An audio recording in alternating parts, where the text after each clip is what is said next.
일영도 교회는 우리 교단에서도 굉장히 중요한 교회죠. 교회들 중에 중요하지 않은 교회가 있겠습니까마는 특별히 역사가 있는 교회들이 있습니다. 역사가 있다는 말은 교회가 세워진 지 굉장히 오래되었다 이런 의미도 있겠습니다마는 그 역사를 이어오는 동안에 그 교회가 남겨놓은 자취들이 특별한 가치가 있다는 의미가 있습니다. 일영도 교회는 우리 교단의 신학대학원이 시작되는데 굉장히 중요한 역할을 했을 뿐만 아니라 우리 교단의 아주 중요한 기관 중에 하나인 학생신앙운동이 시작된 곳이기도 하죠. 우리 교단의 많은 사람들은 그 가치를 잘 모릅니다마는 다른 교단에서는 굉장히 부러워하고 또 우리 교단이 가지고 있는 학생신앙운동 같은 학생단체를 만들어 보려고 많이 애를 쓰지만 잘 되지 않아서 문의를 하고는 하는 그런 기관이 바로 학생신앙운동입니다. SFC이죠. 그 SFC가 바로 이곳 제1영도교회에서 시작되었다는 사실을 여러분들은 아마 다 알고 계실 겁니다. 저는 학생 때 SFC 운동을 했었고 졸업을 한 후에는 간사로 20년 동안 사역을 했습니다. 그리고 하남교회 담임 목사로 부름을 받아서 지금은 하남교회 담임 목사로 말씀 사역을 하고 있습니다. 오랜만에 학생신앙운동원들의 헌신 예배에서 말씀을 전하게 되어서 감사하기도 하고 또 기쁘기도 하고 일영도 교회 학생신학운동원들과 함께 예배를 드릴 수 있다는 것이 저에게는 또 특별한 의미가 되기도 합니다. 우리 교단은 매년 10월 마지막 주일을 종교개혁 기념주일로 지키면서 동시에 학생신앙운동 주일로 지키고 있습니다. 이런 결정을 하게 된 이유는 종교개혁의 역사적 의미를 우리 교회가 계속해서 이어가겠다는 다짐을 그 속에 담아둔 것이기도 하고 특별히 종교개혁 기념주일에 학생신앙운동 주일을 지키는 이유는 종교개혁의 역사와 정신을 개성하는 데 있어서 학생들이 앞장서서 살아가겠다고 하는 다짐이 그 속에 있기도 합니다. 이것은 학생들의 다짐이 되기도 하지만 어른들에게는 기대가 되기도 하죠. 어른들은 우리가 오랜 세월 동안 이어온 신앙의 전통과 그 정신을 학생들이 이어가 주기를 바라고 기대하면서 매년 10월 마지막 주일에 학생신앙운동 주일을 지키며 보내고 있는 겁니다.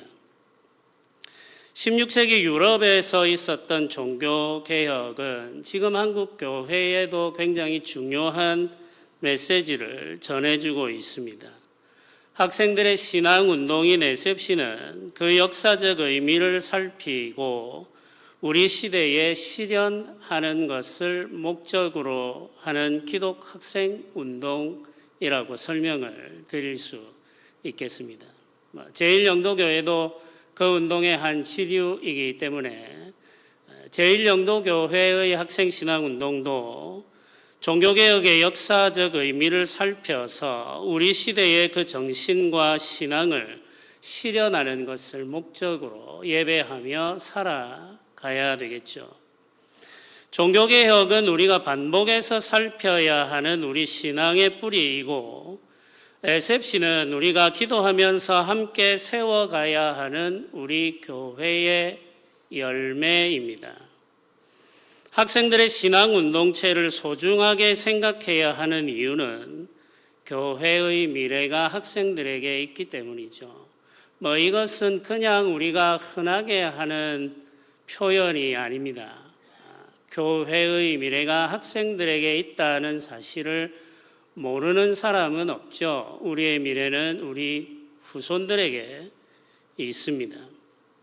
미래를 준비하는 교회는 학생들의 신앙 성장과 훈련에 관심을 가지고 투자합니다.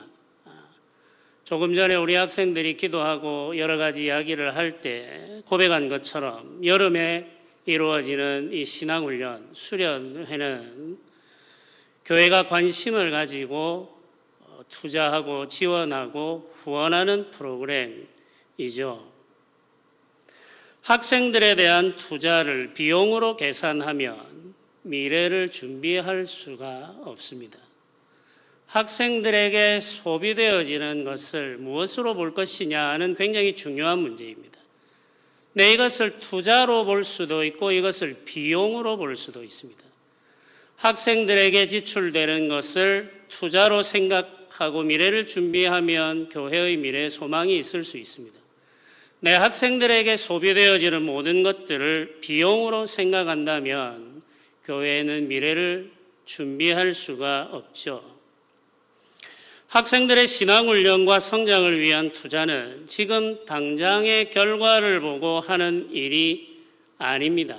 오늘 이만큼 투자했으니까 내일 이만큼 결과가 나와야지 이렇게 생각하는 게 당장의 결과를 보는 거죠. 올해 여름에 이만큼 투자했으니까 올 연말에 이만큼의 결과가 나와야 된다고 생각하는 것 역시 당장의 결과를 보고 일하는 방식입니다. 지금 SFC가 과연 몇 명을 전도하고 있느냐? 이번 주일날 수련회 마치고 나서 SFC 예배에 몇 명이 참석했느냐? 몇 명 참석했습니까? 1년 동안 사역한 결과가 뭐냐? 교육자들에게 이런 질문을 할 수 있겠죠. 1년 동안 SFC가 사역한 결과가 뭐냐고 따져 물으면 미래를 위해 계획하고 사역할 수가 없습니다. 다음 세대 사역은 당장의 결과를 보고 하는 일이 아니라 최소 10년, 길게는 100년을 보고 준비하는 일이기 때문에 그렇습니다. 교육은 100년을 보고 준비하는 일이죠. 그렇게 하지 않으면 교육의 열매를 제대로 볼 수가 없습니다. 장기적인 안목을 가지고 계획하고 인내심을 가지고 사역해야 합니다. 교육은 굉장히 큰 인내심이 필요한 사역입니다. 긴 안목을 가지고 해야만 하는 일이죠. 교회는 이 일을 위해 헌신하는 사역자들을 귀하게 여기고 기도하며 지원해야 합니다. 종교개혁의 역사와 학생신앙운동의 역사는 말씀을 다시 발견하는 사건으로 시작됩니다. 한 사람 혹은 소수의 사람이 말씀을 새롭게 발견하는 일은 역사적인 의미를 가지고 있습니다. 지극히 개인적이고 사소해 보이는 이 사건을 통해서 역사의 변혁이 시작되기 때문입니다. 거짓과 미신에 빠져 있는 회중들이 그 신앙생활이 새롭게 되고 부와 권력에 대한 욕심에 빠져 있는 목회자들의 마음과 삶에 변화가 일어나며 잠들고 병들어 있던 교회가 깨어나 새 힘을 얻는 놀라운 일이 한 사람 혹은 소수의 사람들이 성경을 다시 발견하는 순간에 시작되곤 했습니다. 교회가 침체된 시기에는 성경이 닫혀 있었습니다.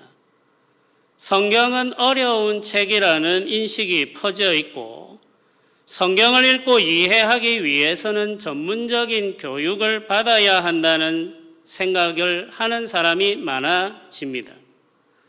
성경을 가르치는 일도 중요하게 생각하지 않게 되죠. 회중들의 필요에 반응하여 회중들을 만족시키는 일에 사역자들이 집중하기 때문입니다. 본질적인 문제는 어렵다는 이유로 사역의 주변으로 밀려납니다. 이런 과정을 거치면서 성경은 점점 회중들로부터 멀어지게 됩니다. 성경이 담고 있는 중요한 의미는 감추어지고 회중들의 귀를 즐겁게 하는 몇몇 구절들에 대한 설교가 매주 반복됩니다. 회중들의 필요를 채워준다는 그럴싸한 논리에 의해 회중들은 철저히 성경의 진리로부터 소외되고 맙니다. 개혁 혹은 부흥이라 불리는 역사적 사건은 교회가 교회다워지는 하나님의 사역입니다. 교회가 교회다워지는 사역은 방금 말씀드린 일들이 정확히 반대로 진행되면서 이루어집니다. 말씀을 읽고 깨닫는 사람들이 생겨납니다. 기록하여 주신 말씀에 능력이 있다는 사실을 경험한 사람들이 자기 주위에 있는 사람들과 모여 성경을 읽기 시작합니다. 시간을 정하고 장소를 정하죠. 그리고 매일마다 규칙적으로 성경을 찾아 읽습니다. 말씀의 은혜가 점점 퍼져 나가게 되고 말씀을 사모하는 사람들이 많아지게 됩니다. 말씀이 일하기 시작하자 무기력하고 무감각한 이전의 교회는 사라지고 새로운 교회가 되죠. 하나님이 이끄시는 신앙 부흥은 이런 과정을 거쳐 역사 속에 반복되어 왔습니다. 우리가 기억하기를 원하는 16세기 종교개혁은 정확히 이런 방식으로 역사 속에 일어났고 서구의 교회를 새롭게 하는 하나님의 사역이 되었습니다. 이스라엘의 역사도 침체와 부흥이 교차하며 진행되어 왔습니다. 이스라엘 왕들의 역사는 죄와의 치열한 싸움의 역사라고 표현할 수 있습니다. 이스라엘을 대표하는 왕들이 죄와의 싸움에서 패배하고 좌절해온 역사가 열왕기와 역대기에 선명하게 기록되어 있습니다. 계속해서 반복되는 실패와 패배의 기록을 읽으면서 완전히 절망하지 않게 되는 이유는 그 속에 한 줄기 빛처럼 어두움을 밝히는 개혁 군주들이 있기 때문입니다. 그러나 그들 역시 불완전해서 우리의 완전한 소망이 되지는 못하죠. 우리는 선지자들이 안내하는 길을 따라서 참 왕이신 예수 그리스도를 바라보고 기다리게 됩니다. 다윗과 솔로몬의 시대를 지나 이스라엘은 남북으로 분열되었습니다. 우리가 다 알고 있는 일들이죠. 남유다는 20명의 왕이 역사를 이어갔고 북이스라엘은 19명의 왕이 백성을 다스렸습니다. 남북을 모두 합하면 39명의 왕이 언약 백성들을 대표하게 되었는데 그들 중 하나님이 인정하는 왕은 소수였습니다. 우리가 잘 아는 히스기야라든지 요시야 같은 왕들을 비롯해서 소수의 왕들만이 하나님의 인정을 받았죠. 다윗과 같이 여호와를 섬기며 따랐다고 인정받고 칭찬받는 왕은 정말 적은 수에 불과합니다. 그들 중 한 사람인 요시야에 대한 성경의 기록이 오늘 우리가 읽은 본문입니다. 열왕기하 23장 24절부터 25절은 요시야 왕을 이렇게 기록하고 있습니다. 이 본문의 말씀을 우리가 같이 한번 다시 읽어보면 좋겠습니다. 아까 우리 청년 학생이 마음을 들여서 이 말씀을 읽었는데 우리가 같이 한번 이 말씀을 읽어보면 좋겠습니다. 열왕기하 23장 24절 25절입니다. 이 같은 내용을 설명하고 있는 열왕기하의 본문입니다. 성경을 같이 한번 찾아보겠습니다. 열왕기하 23장 24절 25절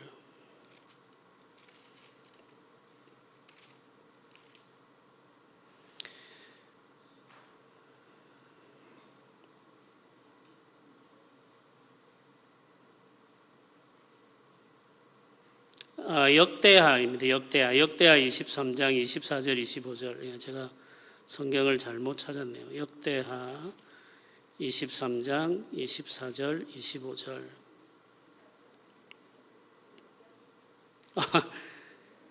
성경 구절을 제가 잘못 적은 것 같습니다. 열왕기하, 죄송합니다. 제가 성경 구절을 제가 읽어드리겠습니다. 이 말씀을 제가 구절 표시를 잘못했는데 이 본문의 말씀이 이렇습니다. 요시야가 또 유다 땅과 예루살렘에 보이는 신접한 자와 점쟁이와 드라빔과 우상과 모든 가증한 것을 다 제거하였으니 이는 대제사장 hil기야가 여호와의 성전에서 발견한 책에 기록된 율법의 말씀을 이루려 함이라. 요시야 같이 마음을 다하며 뜻을 다하며 힘을 다하며 모세의 모든 율법을 따라 여호와께로 돌이킨 왕은 전에도 없었고 후에도 그와 같은 자가 없었더라. 이렇게 성경이 기록하고 있습니다. 이 본문의 말씀을 보면은 요시야에 대해서 성경이 설명을 하고 있습니다. 요시야가 유다 땅과 예루살렘에 보이는 신접한 자와 점쟁이와 드라빔과 우상과 모든 가증한 것을 다 제거했다. 이렇게 기록하죠. 그리고 성전에서 발견한 책에 기록된 율법의 말씀을 이루기 위해서 일하기 시작했다. 이렇게 표현합니다. 이 표현을 하면서 성경은 요시야 같이 마음을 다하며 뜻을 다하며 힘을 다하여 모세의 모든 율법을 따라 여호와께로 돌이킨 왕은 전에도 없었고 후에도 그와 같은 자가 없었다. 이렇게 묘사를 하고 있습니다. 하나님의 말씀에 따라 그 백성의 마음을 돌이키기 위해 일한 자들이 있었는데 요시야와 같은 자는 전에도 없었고 후에도 없었다 하는 것이 이 성경의 표현이죠. 성경은 요시야와 같은 왕이 전에도 없었고 후에도 없었다고 평가하고 있습니다.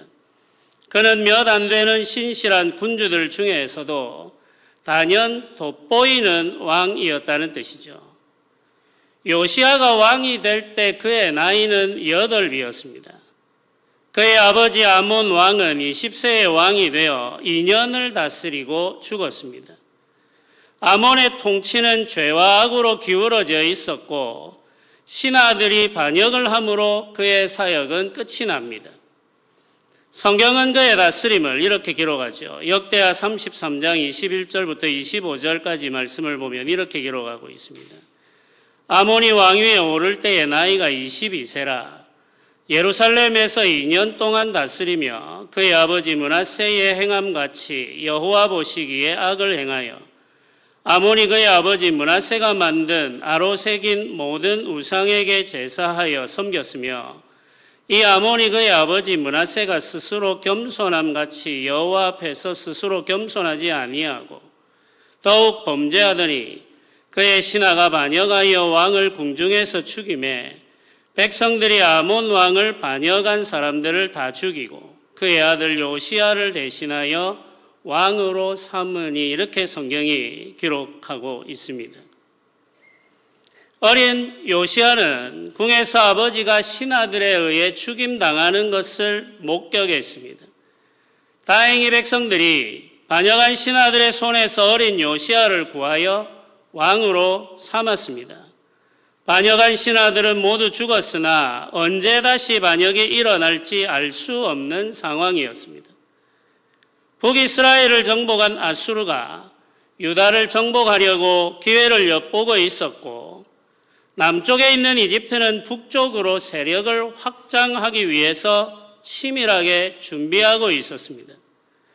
어린 요시야가 왕이 되어 다스리게 된 유다는 여러 가지로 혼란스럽고 위태로운 상황이었던 거죠. 이런 시대에 8살 왕이 할 수 있는 일이 무엇이 있었겠습니까? 그런데 성경의 기록을 보면 우리는 놀라게 됩니다. 역대하 34장 1절부터 7절이 이 어린 왕의 통치를 이렇게 묘사하고 있기 때문이죠. 성경이 이렇게 기록합니다. 요시야가 왕위에 오를 때의 나이가 8세라 예루살렘에서 31년 동안 다스리며 여호와 보시기에 정직하게 행하여 그의 조상 다윗의 길로 걸으며 좌우로 치우치지 아니하고 아직도 어렸을 때 곧 왕위에 있은 지 8년에 그의 조상 다윗의 하나님을 비로소 찾고 제12년에 유다와 예루살렘을 비로소 정결하게 하고 그 상당들과 아세라 묵상들과 아로 새긴 우상들과 부어 만든 우상들을 제거하며 버리매 무리가 왕 앞에서 바알의 제단들을 헐었으며 왕이 또 그 제단 위에 높이 달린 태양상들을 찍고 또 아세라 묵상들과 아래오 새긴 우상들과 부어 만든 우상들을 빻아 가루를 만들어 제사하던 자들의 무덤에 뿌리고 제사장들의 뼈를 제단 위에서 불살라 유다와 예루살렘을 정결하게 하였으며 또 므낫세와 에브라임과 시므온과 납달리까지 사면 황폐한 성읍들에도 그렇게 행하여 제단들을 허물며 아세라 묵상들과 아로 새긴 우상들을 빻아 가루를 만들며 온 이스라엘 땅에 있는 모든 태양상을 찍고 예루살렘으로 돌아왔더라. 이렇게 기록을 하고 있습니다. 요시야는 유다뿐 아니라 황폐하게 된 북이스라엘의 중요한 도시들까지 회복하며 우상을 제거하고 청결하게 하는 일을 했습니다. 제가 방금 읽은 이 구절의 말씀들을 찬찬히 읽어보면은 유다왕 요시야가 이미 아수르에 의해서 정복당하고 멸망해버린 북이스라엘의 여러 성읍들에까지 사람을 보냈다고 이야기합니다. 그리고 그곳에 세워져 있는 여러 우상들을 제거하는 일을 하기 시작합니다. 이와 같이 일한 이유는 요시야가 하나님의 부름받은 언약 백성들 전체를 하나님에게로 돌이키기 원했다는 뜻입니다.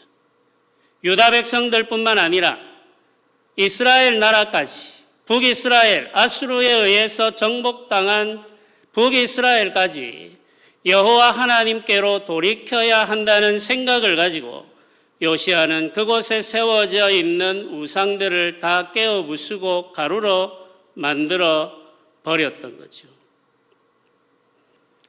요시야가 간절히 원했던 것은 그 백성들의 마음을 하나님께로 돌이키는 일이었습니다. 백성들의 마음이 하나님께로 돌아오면 그 나라와 그 백성들이 다시 회복될 수 있다고 믿고 있었던 거죠. 요시야의 개혁은 예루살렘 성전을 정결하게 하는 일로 이어졌습니다. 성전을 정결하게 했다는 말은 그의 선조 므낫세가 성전 마당에 하늘의 1월 송신을 위해 세워둔 제단을 헐었다는 의미이죠. 이 므낫세가 바로 요시야의 할아버지입니다. 그 선조가 세워놓은 신상들, 성전 안에 세워놓은 신상들이 있는데 그 선조가 세워놓았다고 할지라도 하나님의 말씀에 어긋나는 모든 것들은 하나도 남겨놓지 않고 다 깨어버리기로 결심하고 그는 일합니다. 요시야는 선조 므낫세가 성전에 세워놓은 우상을 파괴하여 깨끗이 치우고 성전을 수리하기 시작했습니다. 요시야가 성전을 보수한 것은 성전이 여호와 하나님의 말씀에 따라 제사 드리는 장소가 되도록 하기 위해서이죠. 근데 이미 성전은 하나님께 제사를 드릴 수 없을 정도로 훼손되어 있었습니다. 성전 안에 우상들이 가득했기 때문에 그 성전에서는 하나님의 말씀을 따라 제사를 드릴 수가 없었던 거죠. 그래서 다시 제사할 수 있는 거룩한 성전으로 구별하기 위해 세워져 있는 우상들을 다 파괴하고 부수어져 있는 성전 곳곳을 수리하기 시작합니다. 요시야는 왕이 되어 백성을 직접 다스리기 시작한 후 지속적으로 신앙의 개혁에 매달려 왔습니다. 요시야의 계획에 따라 성전 수리를 위해 일하던 중에 우연히 하나님의 말씀이 기록된 책을 발견하게 됩니다. 그때의 일을 성경이 이렇게 기록하죠. 14절 말씀을 보십시오. 무리가 여호와의 전에 헌금한 돈을 꺼낼 때에 제사장 hil기야가 모세가 전한 여호와의 율법책을 발견하고 이렇게 기록을 하고 있습니다. 사람들이 한 일은 이 무리가 사람들이 여호와의 전에 헌금을 드렸고 그 헌금한 것을 정리하기 위해서 제사장이 일을 하다가 그 헌금함 속에 있는 여호와의 율법책을 발견했다는 이야기죠. 이 말은 성경을 찾기 위해서 열심히 일하다가 성경을 찾았다는 말이 아니라 다른 일을 하다가 우연히 성경을 발견했다는 뜻입니다. 당시 발견한 책이 성경 어떤 부분인지 정확하게 알려져 있지는 않습니다만은 모세가 전한 여호와의 율법책이라고 기록하고 있는 것을 우리가 보게 되죠. 모세 오경 중에 한 부분이거나 모세 오경 전체를 기록한 성경일 수도 있겠습니다. 하나님의 말씀이 기록된 책을 발견한 사람들이 그 책을 왕에게로 가져갔습니다. 왕의 서기관 사반이 우연히 얻게 된 성경을 요시야 왕 앞에서 펼쳐 읽습니다. 기록된 말씀을 들은 요시야의 반응이 19절에 기록되어 있습니다. 왕이 율법의 말씀을 듣자 곧 자기 옷을 찢더라 이렇게 기록하죠. 왕이 율법의 말씀을 듣자 곧 자기 옷을 찢더라. 옷을 찢었다라는 말은 회개를 의미하는 거죠. 마음을 찢을 때 유대인들은 옷을 찢곤 합니다. 죄로 인해 상한 마음을 하나님 앞에 표현하기 위해서 이들이 하는 의식적인 행동이 옷을 찢는 일입니다. 하나님의 말씀을 들은 후에 자신과 자기 백성들의 죄를 깨닫게 되었고 그 죄에 대한 책임이 무겁다는 사실을 알고 옷을 찢으며 회개하는 마음에 이르게 되었습니다. 하나님의 말씀을 받은 한 사람으로서 철저히 회개의 시간을 가진 요시야 왕은 하나님이 주신 말씀에 대해 선지자들에게 묻게 됩니다. 선지자 홀다가 왕에게 전한 여호와의 말씀이 이렇죠. 24절 25절입니다. 여호와께서 이같이 말씀하시기를 내가 이곳과 그 주민에게 재앙을 내리되 곧 유다 왕 앞에서 읽은 책에 기록된 모든 저주대로 하리니 이는 이 백성들이 나를 버리고 다른 신들에게 분향하며 그의 손의 모든 행위로 나의 노여움을 샀음이라. 그러므로 나의 노여움을 이곳에 쏟음에 꺼지지 아니하리라 하라 하셨느니라 이렇게 기록을 합니다. 선지자의 말을 들은 왕은 유다 예루살렘 모든 장로들을 불러 여호와의 전으로 올라갑니다. 그때의 장면을 성경은 이렇게 기록하고 있습니다. 29절부터 31절이죠. 왕이 사람을 보내어 유다와 예루살렘의 모든 장로들을 불러 모으고 여호와의 전에 올라가며 유다 모든 사람과 예루살렘 주민들과 제사장들과 레위 사람들과 모든 백성들이 노소를 막론하고 다 함께 한지라. 왕이 여호와의 전 안에서 발견한 언약책의 모든 말씀을 읽어 무리의 귀에 들려주고 왕이 자기 처소에 서서 여호와 앞에서 언약을 세우되 마음을 다하고 목숨을 다하여 여호와를 순종하고 그의 계명과 법도와 율례를 지켜 이 책에 기록된 언약의 말씀을 이루리라 하고 이렇게 기록합니다. 왕이 사람을 보내어 유다와 예루살렘의 모든 장로들을 모았습니다. 여호와의 전에 올라가며 유다 모든 사람과 예루살렘 주민과 제사장들과 레위 사람들과 모든 백성이 함께 했습니다. 왕이 여호와의 전 안에서 발견한 언약책의 모든 말씀을 읽어 백성들의 귀에 들려주었습니다. 왕이 자기 처소에 서서 여호와 앞에서 언약을 세우자 마음을 다하고 목숨을 다하고 뜻을 다하여 여호와 하나님을 섬기기로 백성들과 함께 언약을 맺게 됩니다. 요시야는 자기가 읽은 여호와의 말씀을 백성들에게도 들려주었습니다. 여호와의 말씀을 순종하는 자가 받을 복과 불순종하는 자가 받을 저주가 기록되어 있습니다. 백성들의 현실은 여호와의 말씀을 불순종하는 죄와 악으로 가득 차 있었습니다. 그럼에도 불구하고 기록된 여호와의 말씀을 백성들과 함께 읽어야 했습니다. 기록된 말씀을 듣고 돌이키지 않으면 안 된다는 사실을 잘 알고 있었기 때문이죠. 왕은 그 백성들과 함께 성경을 읽을 때 이 성경에 기록되어 있는 모든 것들이 자신들을 향하고 있다는 사실을 알고 있었습니다. 백성들은 왕이 성경을 읽을 때 하나님의 저주가 자신들의 삶에 쏟아질 수밖에 없다는 사실을 깨닫고 있었습니다. 왜냐하면 성경은 계속해서 그들의 부끄러움을 드러내고 있었기 때문입니다. 백성들의 삶 속에 퍼져 있는 죄와 허물을 성경이 비추어 드러내고 있었기 때문에 백성들은 그 말씀 듣는 것이 쉽지가 않았습니다. 그럼에도 불구하고 왕과 백성들은 함께 서서 여호와의 말씀을 읽고 들었습니다. 주의 말씀에 기록되어져 있는 모든 것들을 읽고 들으며 자신들의 삶 속에 있는 죄와 허물이 무엇인지를 깨달아 알기 시작했습니다. 왕은 백성들 앞에서 언약을 세웁니다. 마음을 다하고 뜻을 다해서 여호와의 말씀을 순종하며 계명과 법도와 율례를 지켜 기록한 말씀을 이루겠다고 백성들과 함께 약속했습니다. 요시아는 하나님의 말씀을 지켜 이루는 일을 하는데 마음을 다하고 목숨을 다해야 한다는 생각을 가지고 살았습니다. 하나님의 말씀을 순종하여 이루는 일은 그가 해야 할 많은 일들 중에 가장 가치 있는 일이라는 사실을 알고 있었기 때문입니다. 이 유다의 왕들은 그가 다스리는 자리 옆에 항상 성경을 두게 되어 있습니다.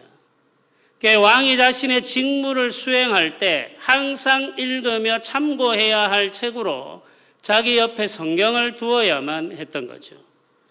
그런데 역사가 이어져 오는 동안에 성경은 잃어버린 책이 되었고 왕들은 성경을 모른 채 자신의 직무를 수행하게 되었던 거죠.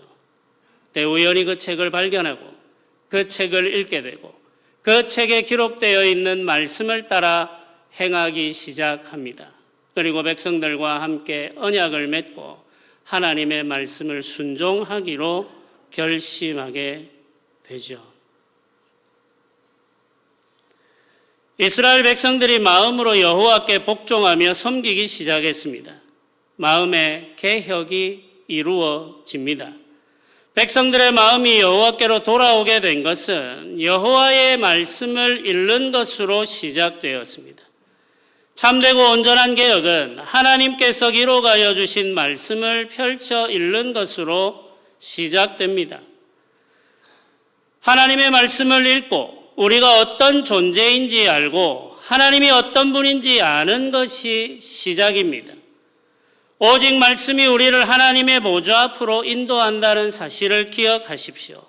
참되고 진정한 개혁은 하나님의 말씀을 펼쳐 읽는 것으로 시작됩니다. 성도 여러분, 하나님께서 계시의 말씀을 기록하여 주신 이유는 펼쳐 읽게 하기 위해서입니다. 우리에게 성경을 주신 이유는 펼쳐 읽게 하기 위해서이죠. 기록하여 주신 말씀을 펼쳐 읽고 복을 받게 하는 것이 하나님의 뜻입니다. 아침과 저녁으로 말씀을 읽고 묵상하면서 시냇가에 심은 나무처럼 푸르게 살아가는 복에 있는 학생들이 되시기를 주님의 이름으로 부탁드립니다. 개혁된 교회는 날마다 새롭게 되어야 합니다. 하나님의 말씀으로 날마다 새롭게 되어야 하나님의 복을 누릴 수 있습니다. 성도들의 삶도 마찬가지입니다. 주의 은혜로 믿음에 이른 성도들은 주의 말씀으로 날마다 새롭게 되어야 합니다. 새로운 은혜를 받아야 하며 새로운 가르침을 받아야 합니다. 하나님께서 부어주시는 말씀의 복을 받아 새로운 삶을 살아야 합니다. 회심한 성도는 날마다 회개하며 깨끗하게 되어야 합니다. 우리 삶을 새롭게 하고 복되게 하는 은혜가 말씀을 통해 우리에게 주어진다는 사실을 기억하고 아침과 저녁으로 주의 주신 말씀을 펼쳐 읽는 여러분들이 되시기를 주님의 이름으로 부탁드립니다.